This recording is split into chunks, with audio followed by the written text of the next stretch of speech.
Hello everyone, welcome to the civils. My name is Rahul और आज हम करेंगे नेक्स्ट टॉपिक हमारा इंडियन पॉलिटी का। इससे पहले हमने कवर कर लिए थे हमारे फंडामेंटल राइट्स एंड डीपीएसपीज। आज हम देखेंगे इम्पोर्टेंट टॉपिक फंडामेंटल ड्यूटीज। चलिए हम स्टार्ट करते हैं सीधा फंडामेंटल ड्यूटीज।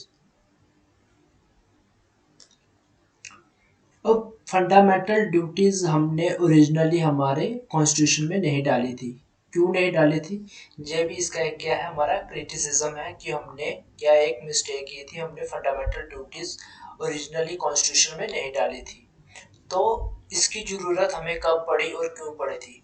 ड्यूरिंग दी हमारी क्या, ड्यूरिंग द जब इमरजेंसी का पीरियड था हमारा 1975 में, तो उस समय गवर्नमेंट को क्या लगा कि हमारे क्या होना चाहिए कि फंडामेंटल राइट के साथ साथ कुछ ड्यूटीज भी होनी चाहिए कि इनके ऊपर लोगों के साथ। ठीक, तो उस समय गवर्नमेंट ने क्या किया था कि फंडामेंटल ड्यूटीज को क्या किया था, ऐड किया था ऑन दी रिकमेंडेशन। किसकी रिकमेंडेशन पे किया था? जी स्वर्ण सिंह कमेटी की। ठीक है, एग्जाम में डायरेक्टली पूछते हैं कि फंडामेंटल ड्यूटीज हमने किनकी रिकमेंडेशन पे की थी, एडिट की थी, तो आपको पता होना चाहिए स्वर्ण सिंह कमेटी में। और कहाँ से हमने इसको कॉपी किया हुआ है? ठीक है, कहाँ से हमने इसको मॉडल को कॉपी किया है? तो हमने कौन सा मॉडल किया है? सोवियत मॉडल, मीन्स कि जो एसएसआर का जो रशिया वाला भी एरिया, वहां से हमने क्या किया, इसको कॉपी किया है। ठीक है, वहां से हमने इसको लिया हुआ है। अब कौन से अमेंडमेंट के थ्रू हमने इसको ऐड किया था, तो वो भी आपने जा रखना है कि अंडर 42nd अमेंडमेंट एक्ट हमने 1976 इसको हमने क्या किया था, ऐड किया था। ठीक, एग्जाम में और क्या पूछते हैं इससे रिलेटेड कि स्वर्ण सिंह कमेटी ने कितनी रिकमेंडेशन दी थी हमने फंडामेंटल ड्यूटीज के लिए, तो आपको पता होना चाहिए कि उन्होंने कितनी रिकमेंडेड की थी फंडामेंटल ड्यूटीज 8। ठीक है, तो स्वर्ण सिंह कमेटी ने कितनी रिकमेंड की थी, हमारी 8। और हमने कितनी ऐड की थी अंडर 42nd अमेंडमेंट एक्ट के अंदर? हमने ऐड की थी 10। ठीक, हमने कितनी ऐड की थी? 10। अगर अभी देखे 9, तो अभी कितनी हो गई हमारी? 11। ठीक, ये सारा आपने जा रखना है कि रिकमेंड कितनी की थी स्वर्ण सिंह कमेटी ने? 8 की थी। तो हमने कितनी ऐड की थी? 10 ऐड की थी। अभी कितनी है? अभी है 11। कौन सी रिसेंटली एडेड हुई है वो भी आपको पता होना चाहिए, under 86th amendment act 2002। 86th amendment act 2002 के अंदर हमने एक न्यू ऐड की थी, related to education for children under age 6 to 14 years. ठीक, इसको हम आगे फर्दर डिटेल में डिस्कस करेंगे। और किसके पार्ट के अंदर इसको हमने डाला है, किस मेंशन किया हुआ है, किस पार्ट के अंदर इसको मेंशन किया है, वो भी एग्जाम में पूछते हैं। तो वो हमारा पार्ट कौन सा है? Under part 4A। Under part 4A हमने इसको ऐड किया है और एक ही आर्टिकल है इसके रिलेटेड, आर्टिकल 51A। जा रखना है आपने आर्टिकल कौन सा? Article 51A। किसके रिलेटेड? ये फंडामेंटल ड्यूटीज के रिलेटेड। ठीक, ये थे हमारे इंपॉर्टेंट क्या पॉइंट्स जिससे एग्जाम में क्वेश्चन पूछे जाते हैं। ठीक, जितने भी थे मैंने इसमें आपके कवर कर दिए। अब आगे हम चलते हैं कि कौन कौन सी फंडामेंटल ड्यूटीज है हमारी, कौन कौन सी हमने ऐड की हुई है। ठीक, वो लिस्ट हम देख लेते हैं। फंडामेंटल ड्यूटीज जो हमारी, वो कौन कौन सी है? टोटल जो 11 फंडामेंटल ड्यूटीज है, पहली जो आती है, to avoid by the constitution and respect its ideal and institutions, national flag and national anthem. ठीक, ये हमारा क्या आ जाता है? फर्स्ट आ जाती है क्या? Fundamental duties. ठीक है, ये आपने जा रखनी है अपनी first fundamental duties. Then second जो फंडामेंटल ड्यूटी आती है वो क्या आती है? To cherish and follow the noble ideals. अब नोबल आइडियल्स जहाँ पे क्या है, वो क्लियरली डिफाइंड नहीं है हमारे किसमें, कॉन्स्टिट्यूशन में। तो ये हमारा क्या आ जाता है? इसका क्रिटिसिज्म आ जाता है कि ये क्लियरली डिफाइंड नहीं है। Which inspire our national struggle for freedom. ठीक, ये था हमारा क्या? सेकंड। एंड थर्ड क्या आ जाती है? To uphold and protect the sovereignty, unity and integrity of India.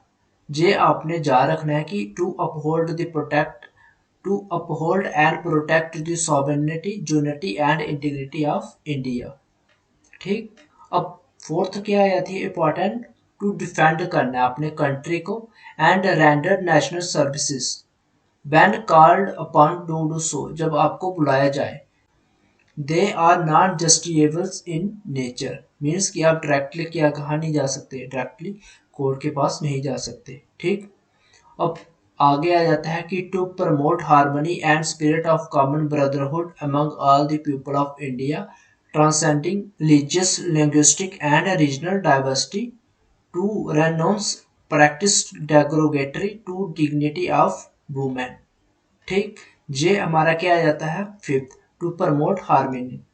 ठीक है, नेक्स्ट क्या आ जाती है, to value and preserve the rich heritage of our common composite culture. ठीक, ये आ जाती है नेक्स्ट हमारी क्या ड्यूटी।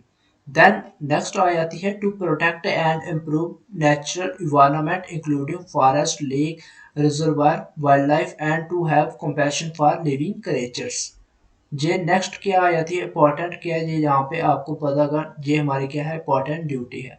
क्या करना, प्रोटेक्ट करना, किसको, जो नेचुरल इन्वायरमेंट को हमारा, इंक्लूडिंग इसमें क्या क्या आ जाता है, एग्जाम में डायरेक्टली पूछते हैं कि नेचुरल इन्वायरमेंट में क्या क्या कवर होता है, यहाँ पे forest, lake, reverse, wild life. ठीक, ये सब हमारे किस में कवर हो रहा है, जहाँ पे नेचुरल इन्वायरमेंट में।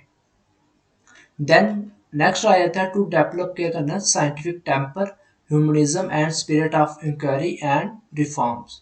अब रिफॉर्म्स क्या है यहाँ पे, जैसे यूनिफॉर्म सिविल कोड वगैरह हो गया, ये सब ट्रिपल तलाक वगैरह, ये सब रिफॉर्म्स हमारे क्या होने चाहिए, जहाँ पे फंडामेंटल ड्यूटीज के अंदर क्या हुआ, इनक्रॉप्ट किए गए हैं। ठीक, अब नेक्स्ट इंपॉर्टेंट ड्यूटी क्या आ जाती है यहाँ पे, to safeguard public property, public property को आपने नुकसान नहीं करना, एंड टू ऑब्जर्व वायलेंस।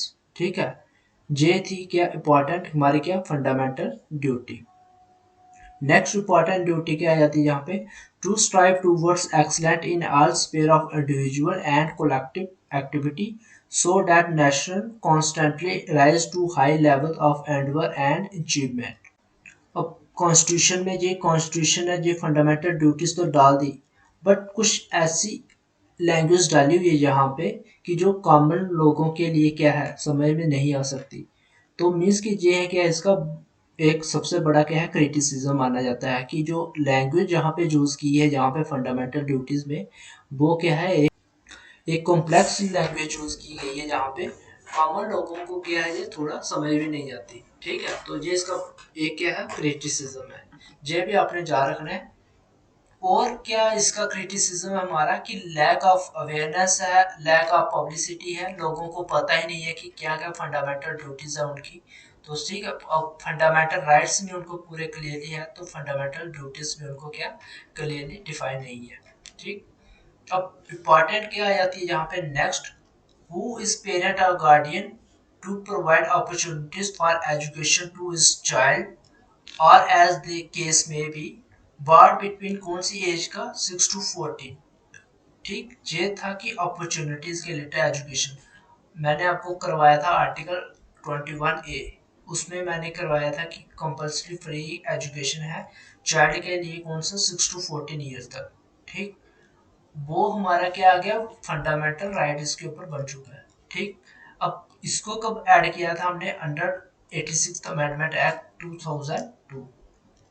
ये आपने जा रखनी है कि कब हमने इसको ऐड किया था।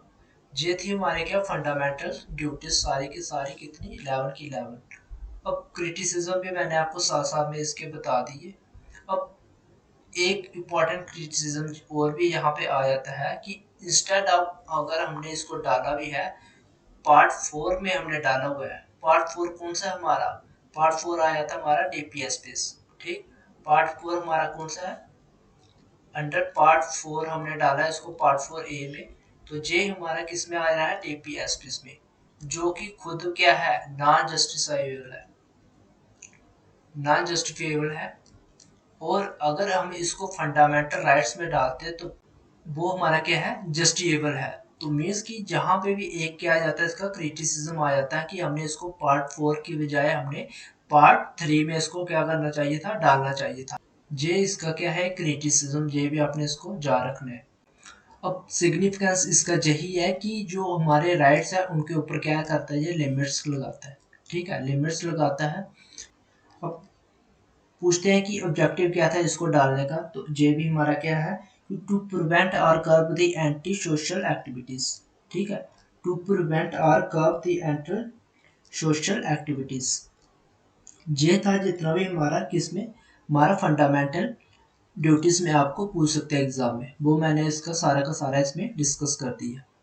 ओके, आपने इसको अच्छे से देख लेना है एक बार, कौन कौन से मैंने जो चीज़ें जहाँ पे डिस्कस की हैं वो आपने अच्छे से एक बार रिवाइज कर लेनी है। नेक्स्ट वीडियो में हम देखेंगे amendment of constitution. Okay, thank you.